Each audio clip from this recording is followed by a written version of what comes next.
नमस्कार दोस्तों, आप सभी का हमारे YouTube चैनल पर हार्दिक स्वागत है। बिहार प्राइमरी टीचर का प्रैक्टिस सेट चल रहा है और आज हम देखेंगे प्रैक्टिस सेट नंबर 29 को। और इस प्रैक्टिस सेट में हम साइंस यानी कि विज्ञान के प्रश्नों पर डिस्कस करेंगे। तो चलिए शुरुआत करते हैं पहले प्रश्न से। और पहला प्रश्न है कि जंतु विज्ञान यानी जूलॉजी अध्ययन करता है। तो जंतु विज्ञान के अंतर्गत किसका अध्ययन किया जाता है ये पूछा गया है। तो जीवित व मृत जानवरों दोनों का। तो सही जवाब क्या होगा? ऑप्शन नंबर सी, जीवित व मृत जानवरों दोनों का विस्तृत जो अध्ययन है वो जंतु विज्ञान के अंतर्गत किया जाता है। और जंतु विज्ञान यह जीव विज्ञान की एक प्रमुख शाखा है और जिसके जनक अरस्तु माने जाते हैं। याद रखिएगा, जनक कौन माने जाते हैं? तो अरस्तु माने जाते हैं। अगला प्रश्न है कि सूची 1 का सूची 2 से सुमेल कीजिए और नीचे दिए गए कूट का प्रयोग करके सही उत्तर का चयन कीजिए। तो आइए देखते हैं। पहली सूची में जो पहला दिया गया वो है पक्षी। तो पक्षी का जो अध्ययन है वो ऑर्निथोलॉजी के अंतर्गत किया जाता है। सही जवाब होगा 3। ए का 3 से सही सुमेल होगा। बी है वंशागति, तो जेनेटिक्स, तो बी का सही सुमेल होगा 4 से। और सी है पर्यावरण, तो दोस्तों जो पर्यावरण का सही सुमेल होगा वो होगा इकोलॉजी से। और डी है जीवाश्म, तो पेलियोबायोलॉजी, तो डी का 1 से सही सुमेल हो जाएगा। तो इसका सही कूट क्या होगा? तो ऑप्शन नंबर बी। आइए देखते हैं अगला प्रश्न कि फूलों के अध्ययन को क्या कहते हैं। महत्वपूर्ण प्रश्न है। तो बताइए कि फूलों के अध्ययन को क्या कहा जाता है? तो एंथोलॉजी कहा जाता है। क्या कहते हैं? एंथोलॉजी। तो ये जो फूलों का अध्ययन है इसका अध्ययन एंथोलॉजी के अंतर्गत किया जाता है। नेक्स्ट है कि कीटों के वैज्ञानिक अध्ययन को क्या कहते हैं। तो इसमें हमें बताना है कि कीटों के वैज्ञानिक अध्ययन को क्या कहा जाता है। तो एंटोमोलॉजी। क्या कहते हैं दोस्तों? एंटोमोलॉजी। इसके अंतर्गत कीटों का वैज्ञानिक अध्ययन किया जाता है। अगला प्रश्न है कि रेशम कीट पालन को क्या कहते हैं। यह कई बार परीक्षा में पूछा गया है, तो इसे रट लीजिए अच्छी तरीके से, क्योंकि आगे भी परीक्षा में पूछा जा सकता है। तो बताइए कि रेशम कीट पालन को क्या कहा जाता है। तो सेरीकल्चर। क्या कहा जाता है? सेरीकल्चर। परीक्षा में कभी कभी पूछ लिया जाता है कि सेरीकल्चर के अंतर्गत किसका जो है पालन करते हैं। तो रेशम कीट का। सही जवाब होगा रेशम कीट। नेक्स्ट है कि मधुमक्खी का उपयोग किया जाता है किस कल्चर के अंतर्गत होता है। तो एपीकल्चर। नाम याद रखिएगा, मधुमक्खी का संबंध एपीकल्चर से है। और सेरीकल्चर जो ऑप्शन नंबर ए में है वो रेशम से संबंधित है। अगला प्रश्न है कि निम्नलिखित युग्मों में से कौन सुमेलित नहीं है। हमें बताना इसमें से कौन सा एक सही सुमेलित नहीं है। तो पहला है एपीकल्चर, दिया गया शहद की मक्खी, तो बिल्कुल सही सुमेलित है पहला। बी है सेरीकल्चर और इसके अंतर्गत दिया है सिल्क वर्म, तो दोस्तों ऑप्शन नंबर बी यह भी सही सुमेलित है। सी है पिसीकल्चर, लाख का कीड़ा लिखा है, तो यही गलत है। पिसीकल्चर यह मछली पालन से संबंधित है, तो यहाँ पे क्या होना चाहिए? मछली या फिर मत्स्य। तो ऑप्शन नंबर सी यही सही सुमेलित नहीं है। और डी हॉर्टिकल्चर, फूलों का अध्ययन होता है, यह भी सही है। तो कौन सा इसमें से सही सुमेलित नहीं है? तो ऑप्शन नंबर सी, पिसीकल्चर के अंतर्गत मछली पालन किया जाता है। अगला प्रश्न है निम्नलिखित में से कौन सी जोड़ी सुमेलित है। तो ऑप्शन नंबर ए यानी लेक्सिकोग्राफी के अंतर्गत शब्दकोश का संकलन होता है, बिल्कुल सही है। तो पहला वाला ही हमारा सही सुमेलित है। आगे है कि लेक्सिकोग्राफी का संबंध किससे है। तो ये जो लेक्सिकोग्राफी है दोस्तों, ये शब्दकोश के संयोजन से संबंधित है। तो हमारा सही जवाब क्या हो जाएगा? Option number B. ये जो लेक्सिकोग्राफी है यह किसी भाषा के शब्दकोश की डिजाइन, संयोजन एवं मूल्यांकन से संबंधित है। आगे है कि विटीकल्चर के द्वारा निम्नलिखित में से कौन एक उत्पादित होता है। तो बताइए विटीकल्चर के अंतर्गत किसका उत्पादन किया जाता है। तो अंगूर का। अंगूर का संबंध विटीकल्चर से है। तो अंगूरों का उत्पादन हो या फिर उसका अध्ययन हो, तो ये जो संबंधित विज्ञान की शाखा है वो है विटीकल्चर। नेक्स्ट है कि कीट संवर्धन क्या है। बताइए जो कीट संवर्धन है इसका तात्पर्य क्या है। तो कीटों की वृद्धि करने का विज्ञान ही कीट संवर्धन है। क्या है कि कीटों की वृद्धि करना, जैसे कि केचुआ आदि की वृद्धि करने का विज्ञान ही कीट संवर्धन होता है। तो केचुआ से संबंधित एक प्रश्न परीक्षा में कई बार पूछा गया है कि किसानों का मित्र किसे कहा गया है। हमेशा याद रखिएगा कि किसान मित्र किसे कहते हैं, तो केचुए को कहते हैं। किसे कहते हैं दोस्तों? केचुए को किसान मित्र या भूमि की आंत भी कहा जाता है, क्योंकि केचुआ खाद या वर्मी कंपोस्ट जो है वो पोषक पदार्थों से भरपूर एक उत्तम जैव उर्वरक होता है। नेक्स्ट है कि वर्मी कल्चर में प्रयुक्त वर्म होता है। ये जो वर्मी कल्चर में वर्म प्रयोग किया जाता है वो कौन सा वर्म होता है? तो अर्थवर्म। सही जवाब होगा ऑप्शन नंबर डी, अर्थवर्म।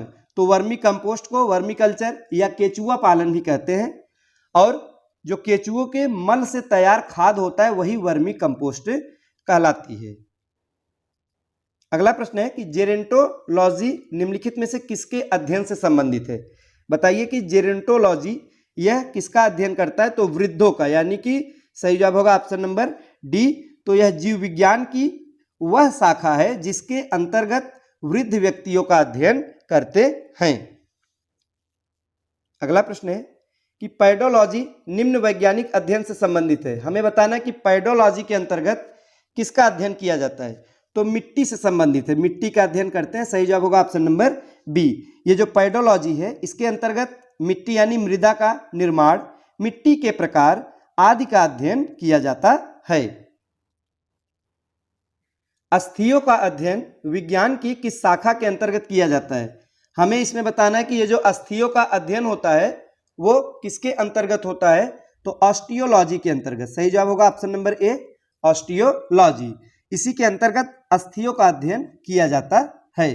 और ये जो ऑप्शन नंबर बी में दिया गया ओरोलॉजी, तो यह क्या है? यह पर्वतों का अध्ययन है। किसका अध्ययन है? पर्वत यानी पहाड़ों का जो अध्ययन है वो है ओरोलॉजी। और सी में है दोस्तों की सेरोलॉजी। यह क्या है? तो रुधिर सीरम का वैज्ञानिक अध्ययन ही सेरोलॉजी है। और डी है जियोलॉजी। तो पृथ्वी की जो आंतरिक संरचना है तथा उसमें पाए जाने वाले पदार्थों का अध्ययन ही जियोलॉजी कहलाता है। तो हमारे इस प्रश्न का जवाब क्या होगा? ऑस्टियोलॉजी, अस्थियों का अध्ययन।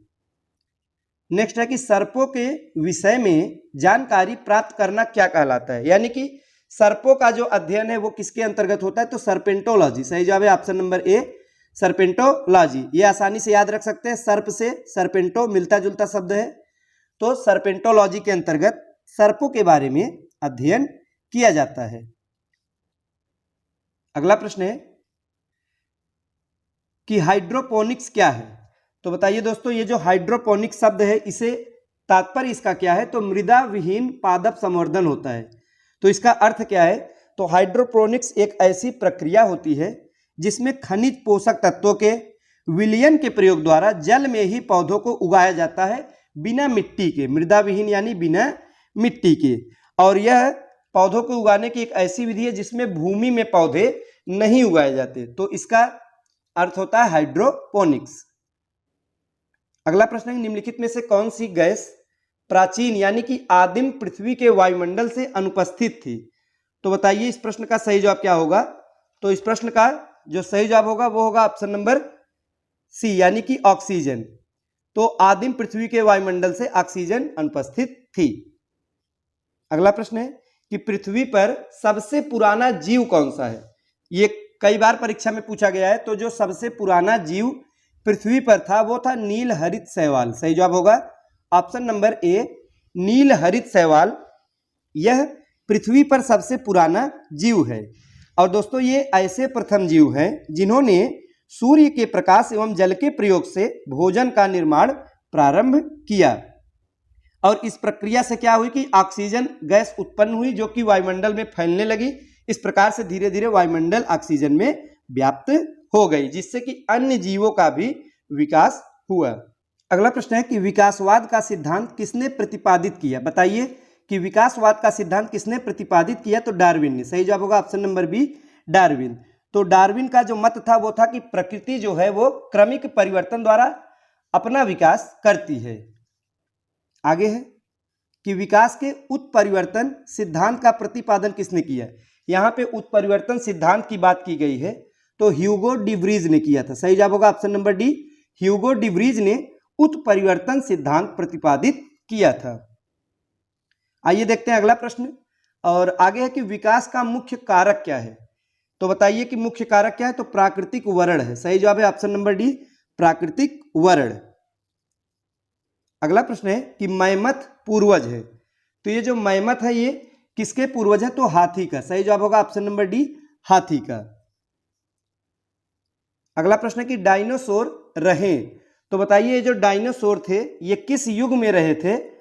तो जो कि बहुत ही विशालकाय जीव थे। तो डायनासोर ये मेसोजोइक युग से संबंधित थे। सही जवाब होगा ऑप्शन नंबर सी, मेसोजोइक युग में ही डायनासोर पाए जाते थे।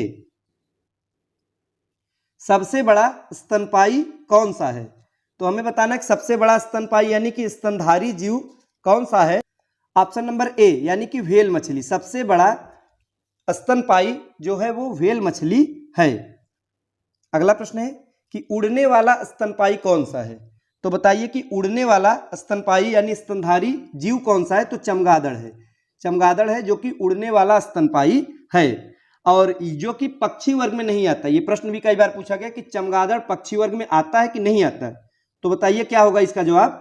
तो जवाब होगा कि चमगादड़ पक्षी वर्ग में नहीं आता। ये पूर्ण रूप से यानी पूरी तरह से निशाचर प्राणी है। रात्रि में ये उड़ता है दोस्तों और यह एकमात्र ऐसा स्तनधारी है जो कि उड़ सकता है। यह प्रश्न भी पूछा जाता है कि एकमात्र स्तनधारी कौन सा जीव है जो कि उड़ सकता है। तो वो है चमगादड़। तो दोस्तों ये थे आज के महत्वपूर्ण प्रश्न। वीडियो अच्छा लगा हो तो लाइक करें। मिलते हैं अगले वीडियो में कुछ नए नए प्रश्नों के साथ। तब तक के लिए नमस्कार।